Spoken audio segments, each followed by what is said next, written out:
Hi guys, මොකද වෙන්නේ? Welcome to back my YouTube channel. ගරීනා එකෙන් නිවුස් එකක් දීලා තියෙනවා දැන් PC ගහන අයට ලීඩර් බෝඩ් එකට එන්න බෑ කියලා.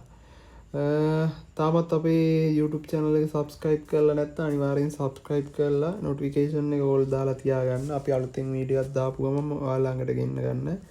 එහෙනම් අපි event පැත්තෙන් යන් news පැත්තට මොනවද කියලා තියෙන්නේ කියලා බලන්න.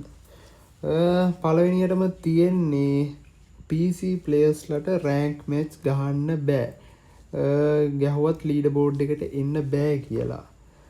ඒ කියන්නේ PC ගහන අයට ආයේ leader board එකට එන්න බැරි වෙයි මේ සැප්තැම්බර් 1 පස්සේ.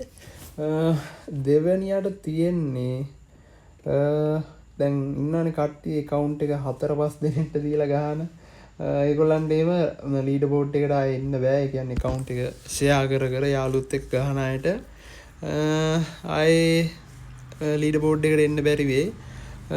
players to vote ඒ කියන්නේ emulator ගහන යාළුවෙක්ව තියාගෙන rank match වැඩි කරගන්න. ඒ කියන්නේ ලීඩර් බෝඩ් එකට එන්න බලන කට්ටියගේ rank උත් බග් වෙනවා ඒ emulator ගහන කෙනත් එක්කම. අන්තිමට තියලා තියෙන්නේ මේ game එක use the continue enjoy this game එක enjoy කරලා play කරන්න. එහෙනම් මේක තමයි event එකේ details ටික. මේ විදිහට තමයි සැප්තැම්බර් 1 පස්සේ game එකට වෙන අලුත් වෙනස්කමක්. එහෙනම් අපි අලුත් වීඩියෝ එකකින් හමු වෙමු. bye.